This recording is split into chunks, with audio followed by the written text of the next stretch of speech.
Hello everyone, मैं हूं सायन और आप सभी लोगों का स्वागत है फिजिक्स विद सायन के एक न्यू वीडियो में। तो आज हम लोग पढ़ेंगे विस्कोसिटी के बारे में। तो फ्लूइड मैकेनिक्स के ऊपर हमारा जो करंट लेक्चर सीरीज चल रहा है वहाँ पर हमने प्रेशर ऑफ फ्लूइड डिस्कस कर लिया था। उसके बाद हम लास्ट दिन पढ़े थे पास्कल्स लॉ, उसके बाद condition of flotation, Archimedes principal, buoyancy, ये सब डिस्कस हो चुका है।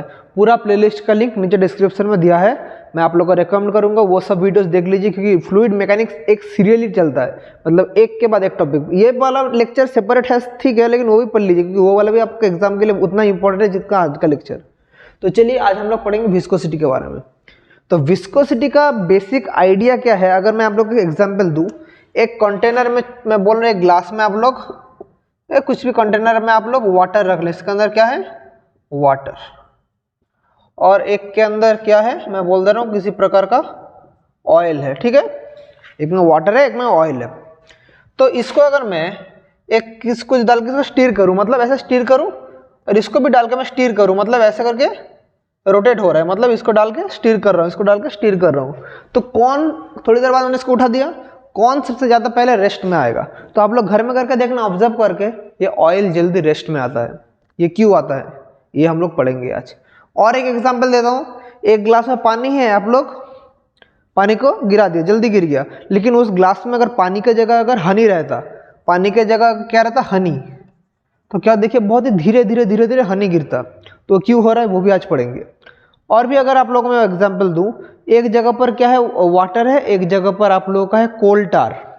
एक जगह पर वाटर, एक जगह पर है कोल टार। किसका मोबिलिटी ज़्यादा है, मतलब कौन स्पीड में जाएगा? जाएगा वाटर। क्यों जा रहा है, सब कुछ पढ़ेंगे आज के लेक्चर में। इन सब का मेन रीजन है विस्कोसिटी। किसी भी वाटर व किसी भी liquid, any type of liquid कितना जल्दी जाएगा और कितना स्लो जाएगा, कौन फैक्टर डिसाइड करता है? ये डिसाइड करता है उस लिक्विड का क्या, विस्कोसिटी प्रॉपर्टी या विस्कस फोर्स। इन सब चीज़ों के बारे में हम लोग पढ़ेंगे। तो उस टॉपिक में जाने से पहले आप लोगों को मैं दो चीज़ सिखा दूंगा, जिसका नाम है स्ट्रीमलाइन मोशन और टर्बुलेंट मोशन। उन दोनों चीज़ को पहले मैं आप लोगों को सिखा देता हूँ। तो ना, दो टाइप का मोशन होता है, किसी भी लिक्विड जब फ्लो होता है दो टाइप का मोशन होता है, स्ट्रीमलाइन मोशन और टर्बुलेंट मोशन। थोड़ा आप लोगों को मैं आइडिया दे देता हूँ। तो सबसे पहले अगर मैं बोलूँ स्ट्रीमलाइन मोशन के बारे में, तो व्हाट इज स्ट्रीमलाइन मोशन? तो स्ट्रीमलाइन मोशन हम कहते हैं जब लिक्विड का जो लेयर्स, जो वाटर का जो लेयर्स ट्रैवल करता है, हमेशा अगर स्ट्रेट लाइन में ट्रैवल करे, मतलब लिक्विड का लेयर्स ऐसे पैरेलल स्ट्रेट लाइन में ट्रैवल करे, मतलब लिक्विड का हर एक टाइम का रेस्पेक्ट डायरेक्शन हमेशा सेम है, मतलब डायरेक्शंस रिमेन्स सेम। लिक्विड का जो पैरेलल लेयर्स है, मतलब मैं बोलना, चलिए बोल रहा हूँ, ये एक पाइप के अंदर से लिक्विड जा रहा है, ये लिक्विड हम लोग का एक पाइप के अंदर से लिक्विड जा रहा है, तो हर एक टाइम में देखिए ये लेयर्स हमेशा पैरेलल है, लेयर्स क्या पैरेलल है। ऐसा टाइप का मोशन को हम लोग क्या बोलेंगे, स्ट्रीमलाइन मोशन। लेयर्स हमेशा पैरेलल है, ऐसे टाइप का लेयर्स क्या बोलेंगे, स्ट्रीमलाइन मोशन। और टर्बुलेंट मोशन हम किसे कहेंगे, टर्बुलेंट मोशन। ये हम किसे कहेंगे, जब टाइम के रेस्पेक्ट में लिक्विड का डायरेक्शन हमेशा चेंज होता रहेगा, लिक्विड का डायरेक्शन चेंज होता रहेगा, मतलब लिक्विड जा रहा है लेकिन टाइम का चेंज हो रहा है, अभी इस तरफ जाए, थोड़ी देर बाद इस तरफ, थोड़ी देर बाद उस तरफ, थोड़ी देर उस तरफ। तो ऐसे अगर हुआ तो दैट मोशन इसको टर्बुलेंट। टर्बुलेंट का मतलब भी तो क्या है, टर्बुलेंस से, टर्बुलेंस का मतलब क्या, स्टॉर्म। मतलब जब तूफान के समय जब होता है, तूफान के टाइम में क्या होता है, स्टॉर्म के टाइम में हमेशा पानी का डायरेक्शन चेंज होता है, बारिश एक बार यहाँ से आ रहा है, एक बार वहाँ से आ रहा है, इधर से आ रहा है, तो क्या मोशन है, टर्बुलेंट मोशन। तो दो टाइप का मोशन होता है लिक्विड्स में, स्ट्रीमलाइन मोशन और टर्बुलेंट मोशन। अभी और भी पढ़ेंगे इन चीज़ों के बारे में, तो मैं थोड़ा आप लोगों को आइडिया देकर रख रहा हूँ कि टर्बुलेंट क्या है, स्ट्रीमलाइन क्या है। थोड़ी देर बाद हम लोग जब विस्कोसिटी के चैप्टर के अंदर घुसेंगे तब पढ़ेंगे कब टर्बुलेंट होता है और कब स्ट्रीमलाइन होता है, ये भी हम लोग आज देखेंगे। तो विस्कोसिटी के अंदर अभी हम लोग मेन टॉपिक के अंदर हम लोग अभी घुस रहे हैं। तो व्हाट इज विस्कोसिटी? थोड़ी देर पहले मैंने क्या बोला, एक कंटेनर में वाटर लिया था, एक कंटेनर में ऑयल लिया था, दोनों को मैंने सेक किया, अच्छे से स्टीर किया, ऐसा करके स्टीर किया। तो कौन सबसे पहले रेस्ट में आता है, ऑयल रेस्ट में आता है। तो क्यों? क्योंकि उसका विस्कोसिटी ज़्यादा है। तो विस्कोसिटी क्या है, विस्कोसिटी मतलब एक internal friction of a liquid. मैं अगर बेसिकली बोलूँ, मतलब जिस प्रॉपर्टी की वजह से the liquid opposite is flow, मतलब लिक्विड जा रहा है लेकिन जाने को जो कर रहा है, मतलब देखिए अगर मैं सॉलिड का बात बोलूँ, किसी भी सॉलिड जब इस तरफ जाता है फोर्स के साथ, ऑपोजिट साइड में फ्रिक्शन एक्ट करता है। कोई भी सॉलिड इस तरफ एक फोर्स के साथ जा रहा है, ऑपोजिट साइड में एक फ्रिक्शन एक्ट कर रहा है, ठीक है। तो वैसे ये सेम फ्रिक्शन अगर लिक्विड में काम करे, दैट इज कॉल्ड विस्कोसिटी। तो मैं डेफिनेशन बोल रहा हूँ और भी एग्जाम्पल के साथ हम लोग समझेंगे। तो the property by which the liquid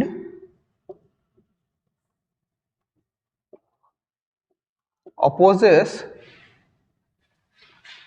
its flow, अपना ही फ्लो अपोज करता है, is called विस्कोसिटी। तो आप, मैं इसका एग्जाम्पल क्या बोलूं, तो एग्जाम्पल, एक एग्जाम्पल समझेंगे, वाटर एंड हनी दोनों ही अगर मैं एक जगह से पोर करना शुरू करूं, if we pour water and honey together, we observe, क्या ऑब्जर्व करते हैं हम लोग, ऑब्जर्व करते हैं water falls quickly and honey falls slowly. Observe that water falls quickly and honey slowly। Water बहुत ही क्विकली फॉल करता है और हनी स्लोली फॉल करता है। तो ये क्यों होता है, ये होता है क्योंकि हनी हैव्स मोर विस्कोसिटी देन वाटर। अभी इसके बारे में देखेंगे विस्कोसिटी कब ज्यादा होता है कब कम होता है, लेकिन आप लोग पहले कॉन्सेप्ट समझे, फीलिंग लीजिए। That is Honey is more viscous than water। मतलब क्या बोल रहे, इमेजिन कीजिए यहां पर लिक्विड फ्लो हो रहा है, एक जगह पर लिक्विड फ्लो हो रहा है, इस तरफ लिक्विड फ्लो हो रहा है, कुछ ऐसा अपोजिट डायरेक्शन में कोई फोर्स है, कोई फ्रिक्शन फोर्स है जो उसको खींच के रख रहा है, जो मतलब फ्लो करने को अपोज कर रहा है, कि जिसका फ्लो करने का प्रॉपर्टी जितना ज्यादा होगा लिक्विड उतना स्लो फ्लो करेगा, उसी प्रॉपर्टी का नाम देते हैं हम लोग विस्कोसिटी। तो अगर मैं बोलूं वाटर अगर किसी भी पाइप से फ्लो करके जा रहा है, कैसे जाता है, ये है दोनों पाइप्स, पाइप का एंड 1 2, तो इनमें से जब पानी जाता है या वाटर जाता है कैसे जाता है, एकदम सेंट्रल का जो वाटर है, मतलब सेंट्रल से जो लेयर जाता है सबसे आगे जाता है, लेकिन जितना कॉर्नर की तरफ खिंचता जाता है वेलोसिटी धीरे धीरे कमता रहता है, वेलोसिटी धीरे धीरे कमता रहता है। मैं क्या बोल रहा हूँ, देखिए वेलोसिटी धीरे धीरे कमता रहता है। इसमें क्या है, देखिए मैं बोल रहा हूँ वाटर फ्लोइंग, यहाँ पर वाटर फ्लो का बात मैं बोल रहा हूँ, वाटर फ्लो का बात बोल रहा हूँ। तो वाटर फ्लो हो रहा है, यहाँ पर वाटर फ्लो हो रहा है, लेकिन देख रहा हूँ जो ये क्या है, ये मैं बोल रहा हूँ पाइप के अंदर से वाटर फ्लो हो रहा है। चलिए एक पाइप के अंदर से वाटर फ्लो हो रहा है, तो पाइप का जो लेयर के पास जब जाता है वेलोसिटी स्लो हो जा रहा है, और पाइप का जब एकदम मिडिल में जा रहा है तो वेलोसिटी हाई हो जा रहा है। इसको हम लोग क्या बोलेंगे, वेलोसिटी, वेलोसिटी क्या, वेलोसिटी कर्व।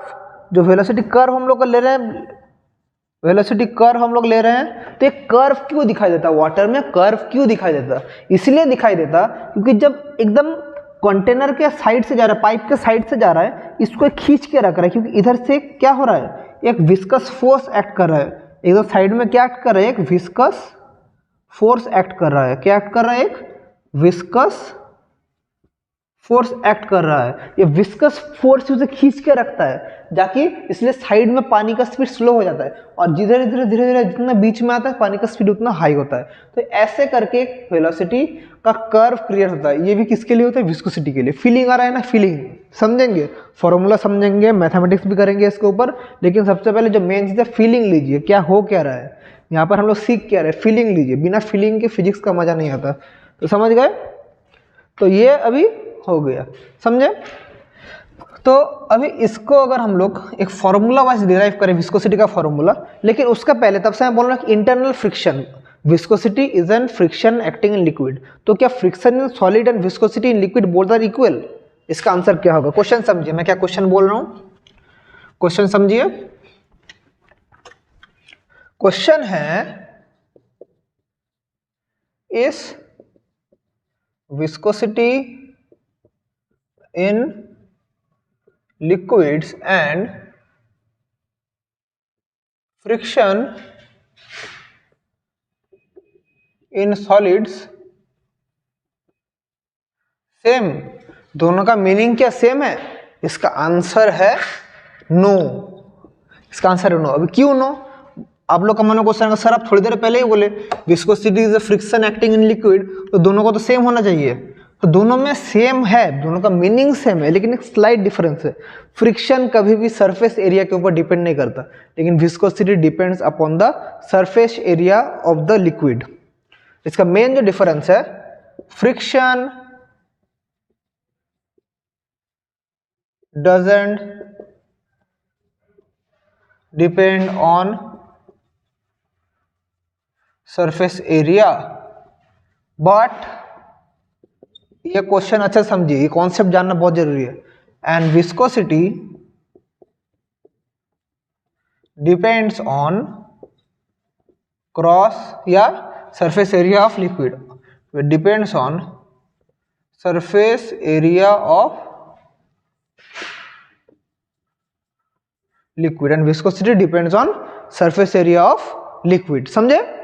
तो viscosity depends on the surface area of liquid. तो अभी हम लोग इसके मैथमेटिकल इक्वेशन को भी डिराइव करेंगे। तो अगर मैं बोलूं एक जगह से लिक्विड फ्लो हो रहा है, समझिए कैसे मैं डिराइवेशन करूंगा। ठीक है, तो एक जगह से लिक्विड फ्लो हो रहा है। ठीक है, तो लिक्विड फ्लो हो रहा है विथ ए वेलोसिटी, इसका वेलोसिटी v। चलिए मैं लेयर बाय लेयर करता हूँ, अच्छा होगा। तो यहाँ का वेलोसिटी v, यहाँ का वेलोसिटी मैं बोल दे रहा हूँ v प्लस dv है। ठीक है, मैं बोल रहा हूँ v प्लस dv है। ठीक है, तो ये हम लोग का लिक्विड फ्लो हो रहा है जिसका वेलोसिटी ये है। ये जो जिस कंटेनर के अंदर से फ्लो हो रहा है उसका क्रॉस सेक्शन एरिया है कैपिटल ए। ठीक है, तो अगर ऐसा हुआ कि हमारा लिक्विड फ्लो कर रहा है, मतलब यहाँ से लिक्विड फ्लो किया जा रहा है, समझे? कोई भी लिक्विड, वाटर नहीं बोल रहा हूँ, any kind of liquid is flowing through that pipe. तो क्या बोल रहा हूँ, if a liquid is travelling through a pipe of cross section area A with velocity v and gradually increasing v plus dv, ऐसे करके increase करेगा, layer by layer velocity हम लोग का इंक्रीज करेगा फिर डिक्रीज करेगा, ऐसा एक बात है। तो अकॉर्डिंग टू, अगर ऐसा कंडीशन है, यहाँ पर सर आइजैक न्यूटन का कंट्रीब्यूशन था, उन्होंने इसके ऊपर थोड़ा मैथमेटिक्स डेवलप किया था और एक्सपेरिमेंट किया था, उसका फाइनल रिजल्ट हम लोग यहाँ पर पढ़ेंगे। तो according to Newton the viscous force, मतलब जब भी कोई लिक्विड ऐसा फ्लो करेगा, इसके अंदर जो विस्कस फोर्स एक्ट करेगा किस किस के ऊपर डिपेंड करेगा? The viscous force acting on the liquid F is directly proportional to the cross section area. F is directly proportional to A, जहां पर A क्या है? ये कंटेनर का क्रॉस सेक्शनल एरिया। ठीक है, और किसके ऊपर डिपेंड करता है? dV dx, direct proportional dV dx। अभी dV dx क्या है सर? dV dx मतलब एक्सेलरेशन नहीं है, अच्छे से देखिए, बहुत जल्द सुनिए। dV dx क्या है? dV dx को हम लोग बोलते हैं वेलोसिटी ग्रेडियंट। क्या बोलते हैं? Velocity gradient, dV dx। अब x क्या है, dx क्या है? dx है दोनों लेयर का बीच का डिस्टेंस, दोनों लेयर का बीच में कितना डिस्टेंस है उसे हम लोग dx बोलते हैं। तो फोर्स डायरेक्टली, जितना विस्कस फोर्स एक्ट कर रहा है, directly proportional to the cross section area and directly proportional to the velocity gradient of the liquid. तो हम टोटल विस्कस फोर्स क्या होगा? तो F proportional to A dV dx, और ये प्रोपोर्शनलिटी साइन हटाने के लिए हम लोग कांस्टेंट मल्टीप्लाई करते हैं, तो उसी को हम लोग बोलेंगे ईटा A dV dx, जहां पर ईटा को बोला जाता है कोएफिशिएंट ऑफ फ्रिक्शन। ईटा को बोला जाता है कोएफिशिएंट ऑफ फ्रिक्शन, और इसी इक्वेशन को हम लोग क्या कहते हैं? Newton's law of streamline motion. ये विस्कोसिटी का ये जो इक्वेशन है, this equation is called Newton's law of streamline, Newton's law of streamline motion. समझे, इसी को बोला जाता है Newton's law of streamline motion. तो इसके हम लोग थोड़ा और सॉल्व करके ये जो हमारा कोफिशिएंट ऑफ फ्रिक्शन है इसका यूनिट निकालेंगे, डायमेंशन निकालेंगे, और इसके हम लोग सिग्निफिकेंस के बारे में समझेंगे, किस किस के ऊपर ये कोफिशिएंट ऑफ फ्रिक्शन डिपेंड करता है। तो उसको थोड़ा हम लोग देख लेते हैं। तो समझ गए मैथमेटिक्स क्या है। तो चलिए आप लोगों को मैं दिखाता हूँ क्या है। देखिए, तो इसको मैं सॉल्व करके ऐसे लिख सकता हूँ, eta equals to F A D V D X, ऐसा हम लिख सकते हैं। Obviously we can write this. तो यहाँ से हम लोग इसका डायमेंशन निकाल सकते हैं। What is the dimension of eta? तो डायमेंशन ऑफ ईटा क्या होगा? फोर्स का डायमेंशन क्या होता है हमें पता है, M L T minus two force का डायमेंशन। एरिया का डायमेंशन क्या होता है, एल स्क्वायर। डीवी का डायमेंशन क्या है, L T minus one. X का डायमेंशन क्या है, एल। समझे, ऐसा टाइप का सिचुएशन आएगा। तो एल एल कैंसिल, तो क्या हो जाएगा, ईटा का dimension M L by L minus two, तो एल माइनस वन, और टी माइनस वन ऊपर जाएगा तो प्लस वन, तो टी माइनस वन। तो कोफिशिएंट ऑफ फ्रिक्शन का डायमेंशन आ गया M L minus one T minus one. समझ गए, एम है एम, एल स्क्वायर है, एल के ऊपर वन है तो माइनस वन, और L L cancel, T minus one ऊपर जाए तो प्लस वन, तो माइनस वन। तो M L minus one T minus one, ये क्या हो गया, ईटा का डायमेंशन। अभी इसका यूनिट क्या है, तो एसआई यूनिट ऑफ ईटा हम लोग कहते हैं डेका पॉइस। ऐसा यूनिट हम लोग कहते हैं डेका पॉइस, और one deca poise equals to 10 poise. और पॉइस का यूनिट है, पॉइस है हम लोग का सीजीएस यूनिट। जो पॉइस यूनिट है ये सीजीएस यूनिट है। तो दो यूनिट होता है कोफिशिएंट ऑफ फ्रिक्शन का, जो ऐसा यूनिट है उसको डेका पॉइस बोलते हैं, जो सीजीएस यूनिट है उसे पॉइस बोलते हैं। दोनों के बीच में रिलेशन क्या है, 1 deca poise equals to 10 poise. समझे।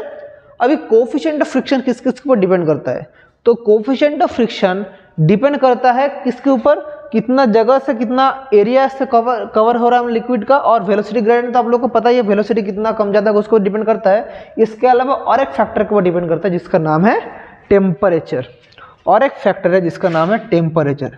अभी अगर मैं बोलूँ टेम्परेचर इंक्रीज के साथ लिक्विड का विस्कोसिटी इंक्रीज होता है या डिक्रीज होता है, तो आंसर क्या होगा, इसका आंसर होगा डिक्रीज होता है। जितना टेम्परेचर इंक्रीज होगा लिक्विड का विस्कोसिटी उतना डिक्रीज होगा। आप लोग देखना, ऑयल को अगर हीट करेंगे और भी जल्दी फ्लो करेगा। क्यों हो रहा है, क्योंकि हीट करने के साथ उसका मॉलिक्यूल्स का रैंडमली मोशन होना शुरू हो जाता है, और रैंडमली मोशन करेगा तो उसका जो इंटरनल फ्रिक्शन है रिड्यूस हो जाता है, और इंटरनल फ्रिक्शन रिड्यूस हो जाएगा तो और ज़्यादा स्पीड से चलना शुरू करेगा, और ज़्यादा स्पीड में जाएगा मतलब क्या, विस्कोसिटी डिक्रीज हो गया। समझे। तो with increase in temperature viscosity decreases. Got my point. तो अभी यहाँ से और एक चीज़ आप लोगों को मैं बोलना चाहूँगा कि थोड़ी देर पहले विस्कोसिटी का सिग्निफिकेंस क्या है, विस्कोसिटी का सिग्निफिकेंस क्या है। विस्कोसिटी का सिग्निफिकेंस है, विस्कोसिटी जितना ज़्यादा होगा किसी भी लिक्विड का मोबिलिटी उतना कम होगा। मतलब जितना ज़्यादा विस्कोसिटी उतना मोबिलिटी कम। बोलना चाह रहा हूँ, more the viscosity less the mobility of liquid. समझे, more the viscosity less the mobility of the liquid. इस रिलेशन को अच्छे से जल्दी से कॉपी में नोट कर लीजिए। तो देखिए, तो ये तो आप लोग समझे विस्कोसिटी का कॉन्सेप्ट। विस्कोसिटी पढ़ाने के बाद थोड़ी देर पहले मैंने क्या बोला था, स्ट्रीमलाइन मोशन और टर्बुलेंट मोशन। तो स्ट्रीमलाइन और टर्बुलेंट का बीच में एक बहुत ही इंपॉर्टेंट फैक्टर विस्कोसिटी का, तो उसी चीज को अभी हम लोग पढ़ेंगे। तो एक सर्टेन स्ट्रीमलाइन मतलब क्या है, जब पैरेलल लाइंस में हमेशा लेयर हमेशा स्ट्रीमलाइन मतलब पैरेलल लेयर्स में जाएगा तो स्ट्रीमलाइन होगा, और जब ऐसे हैपोजिटली मूव करेगा टर्बुलेंट होगा।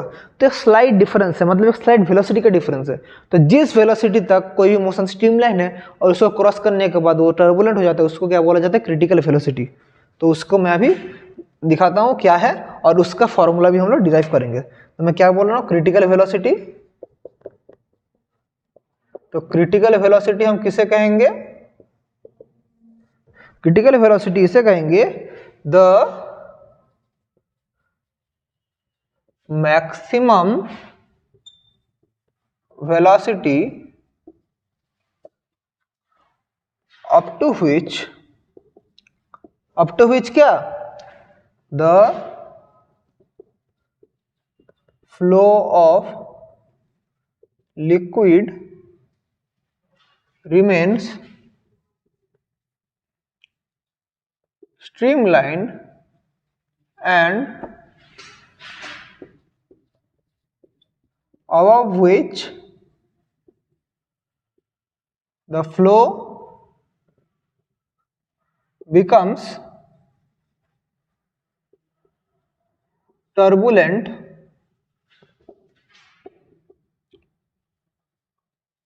is called critical velocity VC। समझे?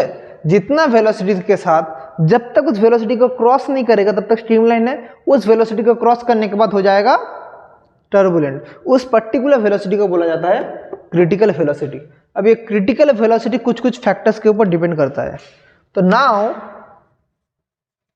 Critical velocity depends on some factors। तो क्या क्या फैक्टर्स है? तो सबसे पहले critical velocity inversely proportional to the density of the liquid. Density liquid का रो क्या बोला जाता है? डेंसिटी। तो inversely proportional to the density of liquid. Liquid का कितना डेंसिटी है उसके ऊपर इनवर्सली प्रोपोर्शनल। और किसके ऊपर डिपेंड करता है? और directly proportional to the coefficient of friction. Coefficient of friction के साथ डायरेक्टली प्रोपोर्शनल रहता है। क्या रहता है? कोफिशिएंट ऑफ फ्रिक्शन के साथ हमारा क्रिटिकल वेलोसिटी डायरेक्टली प्रोपोर्शनल रहता है। और जो हमारा लेंथ ऑफ द कंटेनर है, कितना बड़ा ये कितना लेंथ ऑफ द कंटेनर है, उसके साथ हमेशा इनवर्सली प्रोपोर्शनल रहता है। एल क्या है? लेंथ। तो ये है रिलेशन। इन तीनों को एक साथ कंबाइन करके मैं क्या लिख सकता हूं? ईटा रो बाई एल प्रोपोर्शनलिटी साइन देके मैं ऐसा लिख सकता हूं। देखिए थोड़ा स्क्रीन से हट जा रहा हूं। तो ऐसा टाइप का इक्वेशन हम लिख सकते हैं। तो क्रिटिकल वेलोसिटी का रिलेशन क्या मिल गया? Critical velocity is directly proportional to eta by rho L. तो अभी इसको थोड़ा सॉल्व करने के बाद जो आएगा हम लोग का वो क्या आएगा? देखिए, तो इसको मैं ऐसे लिख सकता हूं proportional to coefficient of friction by rho L. अभी इस प्रोपोर्शनलिटी साइन को हटाने के लिए हमें कांस्टेंट के साथ मल्टीप्लाई करना पड़ता है। तो उसको मैं क्या लिख सकता हूं? उस कांस्टेंट को हम लोग बोलते हैं रेनॉल्ड्स नंबर। ये जो कांस्टेंट हमारा NC आया, इस कांस्टेंट को बोला जाता है रेनॉल्ड्स नंबर। अभी बोलेंगे सर ये रेनॉल्ड्स नंबर क्या है?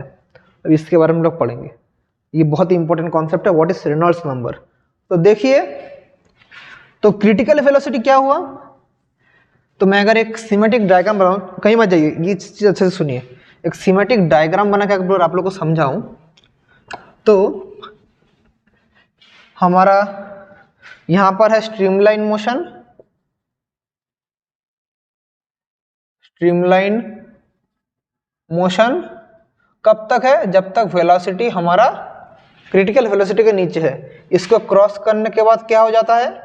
जब क्रिटिकल वेलोसिटी का नीचे है तब होता है हम लोग का क्या, मतलब सॉरी मेरा ब्रैकेट चेंज हो गया। जब तक क्रिटिकल वेलोसिटी का नीचे है तब तक क्या हो गया? स्ट्रीमलाइन। क्रिटिकल वेलोसिटी को क्रॉस कर जाएगा तब क्या हो जाएगा? टर्बुलेंट मोशन हो जाएगा। तो उसी और एक पैरामीटर जो इसको डिफाइन करता है वो है रेनॉल्ड्स नंबर। क्रिटिकल वेलोसिटी के अलावा जो ये जो पैरामीटर है इसका नाम है रेनॉल्ड्स नंबर।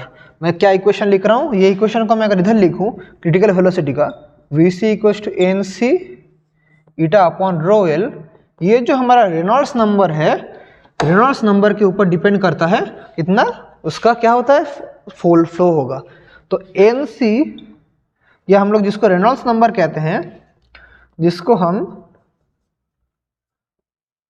रेनॉल्ड्स नंबर कहते हैं, उसका एक पर्टिकुलर वैल्यू है जिसको हम लोग कहते हैं 2300, 2300। This is the value of the Reynolds number.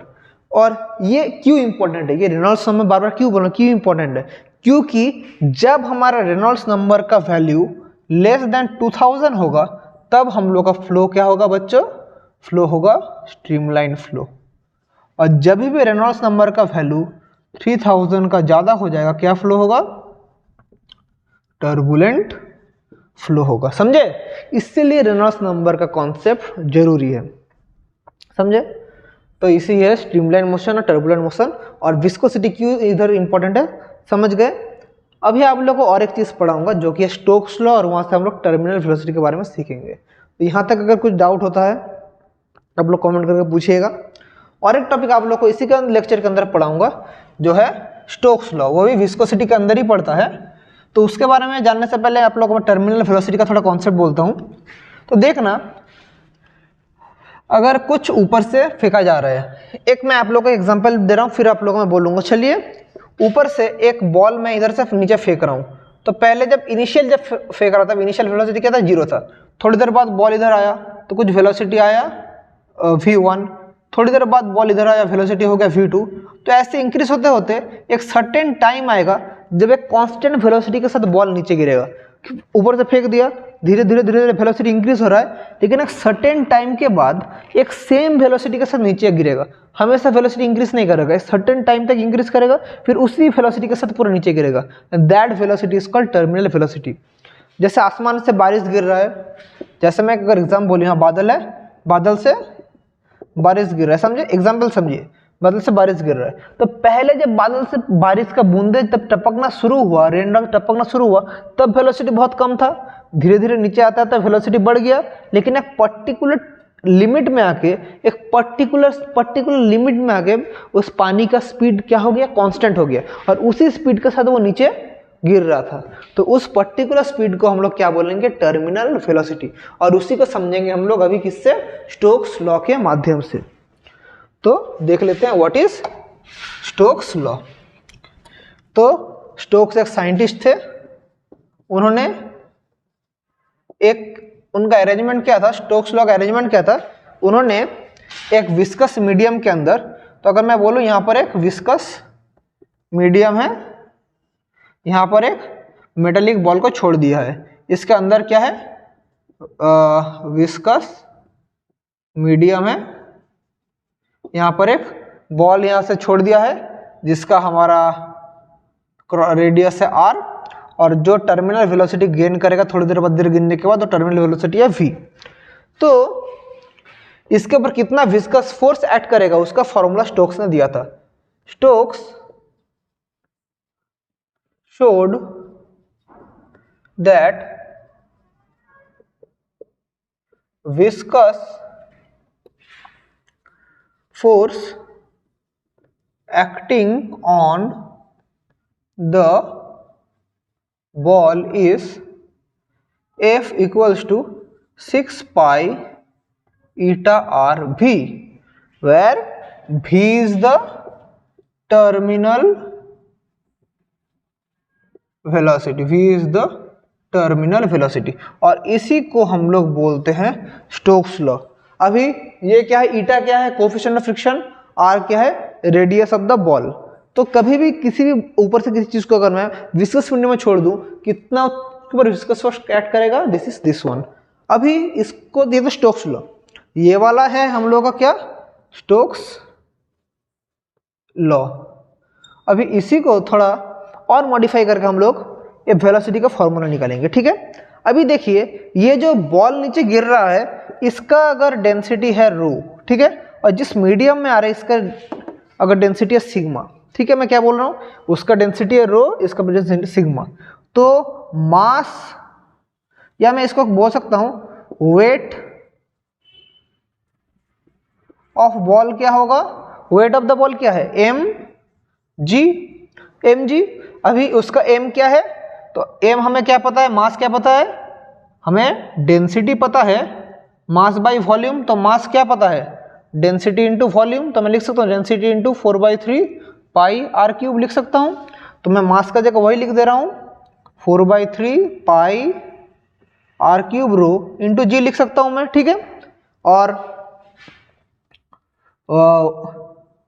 Weight of liquid, weight of liquid क्या है, वेट ऑफ बॉल अगर ये है तो वेट ऑफ लिक्विड क्या कैसे निकालेंगे, वेट ऑफ लिक्विड, या मैं इसको कह सकता हूं अगर वेट ऑफ लिक्विड भी नहीं लिखे, वेट ऑफ लिक्विड के अंदर से जब वो नीचे गिर रहा है, वो जब ये बॉल जब नीचे गिर रहा है इसके ऊपर एक अपवर्ड फोर्स भी एक्ट करेगा, तो जो बायोन्सी का सीखा थे तो डाउनवर्ड फोर्स कितना एक्ट करेगा। तो मैं यहां से एक चीज कह सकता हूं, therefore net downward force acting on the ball W क्या होगा, 4/3 pi r cube rho minus sigma into g. अभी रो माइनस सिग्मा क्यों हुआ, rho is the density of the ball, sigma is the density of the liquid. मैं क्या बोल रहा हूं, सिग्मा क्या है, डेंसिटी ऑफ लिक्विड या मीडियम, जिस मीडियम से बॉल गिर रहा है उसका डेंसिटी है रो, उसका डेंसिटी है सॉरी सिग्मा, और रो है डेंसिटी ऑफ द बॉल। तो ये मिल गया। अभी हमें क्या पता है, जितना डाउनवर्ड फोर्स होगा वही क्या है, विस्कस फोर्स। सो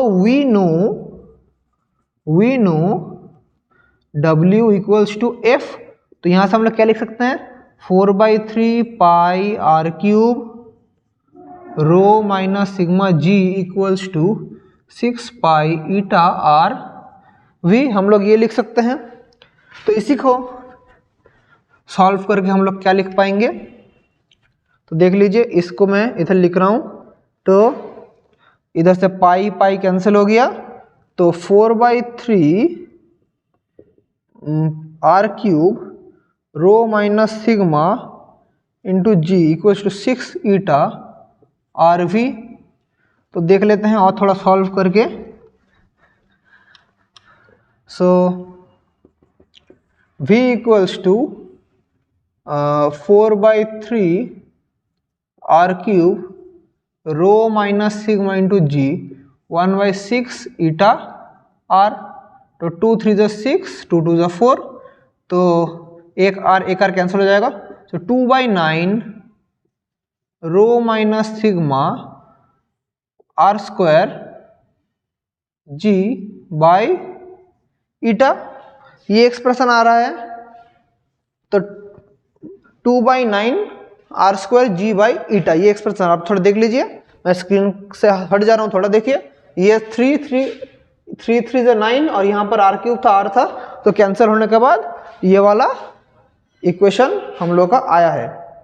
तो इसको मैं थोड़ा अच्छे से सजा के ऐसे लिख सकता हूँ, टर्मिनल वेलोसिटी का फॉर्मूला, तो V equals to 2/9, V equals to 2/9 are square rho minus sigma G by N. This is the formula of the terminal,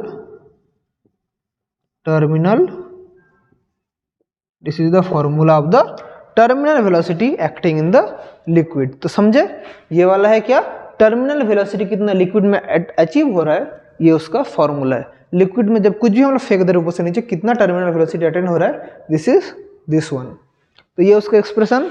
तो अभी हम लोग यहाँ से कुछ क्वेश्चन प्रैक्टिस करेंगे, तो मैं इस बोर्ड को साफ करके कुछ क्वेश्चन लिख कर रख रहा हूँ, वो आप लोगों को मैं सॉल्व कराऊंगा, फिर आज का क्लास यहाँ पर हम लोग एंड करेंगे। तो बने रहिए वीडियो के साथ, मैं जब तक क्वेश्चन लिखता हूँ। सो देखिए क्या क्वेश्चन दिया है, दो क्वेश्चन सॉल्व करूंगा, विस्कोसिटी का कॉन्सेप्ट क्लियर हो जाएगा। तो पहला क्वेश्चन देखिए, दिया है, बोला है plate of 100 centimetre square is floating on an oil of depth 2 millimetre. तो ठीक है, प्लेट का हमें क्या दे दिया है, एरिया दे दिया है, तो एरिया बोल दिया 100 सेंटीमीटर स्क्वायर एरिया हम लोग के पास प्रोवाइडेड है, और क्या प्रोवाइडेड, डेप्थ प्रोवाइडेड है। डेप्थ मतलब क्या, dx क्या बोला है 2 मिलीमीटर प्रोवाइडेड है, ठीक है, डेप्थ प्रोवाइडेड है। फिर कोफिशिएंट ऑफ विस्कोसिटी है 15.5 पॉइस, तो कोफिशिएंट ऑफ विस्कोसिटी बोल दिया है 15.5 पॉइस, ये डेटा भी प्रोवाइडेड है। What horizontal force is required to move the plate with velocity of 3 centimetre per second. तो वेलोसिटी कितना बोला है, जो है dv, वो क्या है 3 सेंटीमीटर पर सेकेंड। तो कितना फोर्स चाहिए, तो तो हमें सिंपली इस फॉर्मूला में पुट करने से हो जाएगा, ईटा ए dv dx, इस फॉर्मूला में पुट करने से हो जाएगा। तो 2 मिलीमीटर मतलब 0.2 सेंटीमीटर। तो पुट करके देखते हैं, ईटा का वैल्यू क्या दिया है 15.5, सब कुछ CGS में है, कोई टेंशन नहीं है। एरिया क्या है 100 सेंटीमीटर स्क्वायर, dv क्या है 3, dx क्या है 0.2 दिया है, ठीक है। तो क्या होगा 3 1.5, एक डेसिमल इधर था, इसको मैं अगर ले लूँ तो इंटू 10, या मैं डायरेक्ट इसको 2.2 इंटू 15 लिख सकता हूँ, ठीक है। अभी इसको जब सॉल्व करेंगे तो अल्टीमेटली क्या आ रहा है 15.5 इंटू 15 इंटू 100, आंसर किस में आएगा डाइन में आएगा। तो इसको सॉल्व करके आंसर बिठा दीजिएगा, आंसर आ जाएगा, कुछ भी नहीं है, फॉर्मूला पुटिंग क्वेश्चन। और उसको देखते हैं उसका क्या होगा। तो ऑयल ऑफ डेंसिटी, तो इसको समझे, इसको मैं लास्ट में, ये तो कैलकुलेटर का चीज़ है, ये मतलब साइड में रफ में करना पड़ता है, टाइम ज़्यादा लगता है, इसलिए मैं नहीं करवा रहा हूँ। समझ गए कैसे करना है। एन ऑयल ऑफ डेंसिटी, तो ऑयल का डेंसिटी दिया है क्या 950 kg पर मीटर क्यूब, और रेडियस बोल दिया है ऑयल का क्या 10⁻⁻6 मीटर बोल दिया है। फ्लोटिंग थ्रू, तो density of air, density of air बोला, फ्लोटिंग थ्रू एयर है, क्योंकि फ्लोटिंग थ्रू एयर, तो मीडियम का डेंसिटी किस में लिखते हैं हम लोग सिग्मा, वो क्या है 1.3 kg पर मीटर क्यूब दिया है क्वेश्चन में। तो and its coefficient of viscosity is 181, coefficient of viscosity 181 into 10⁻⁻7 deca poise. तो determine the terminal velocity of the oil drop. तो टर्मिनल वेलोसिटी का फॉर्मूला क्या है 2/9, ठीक है, r² rho minus sigma g by eta, यह है टर्मिनल वेलोसिटी का फॉर्मूला। सो 2/9 r² क्या है 10⁻⁻6 होल स्क्वायर, रो क्या है दिस 950, सिग्मा क्या है 1.3, g का वैल्यू हमें पता है 9.8 बाई ईटा का वैल्यू क्या है 181 10⁻⁻7।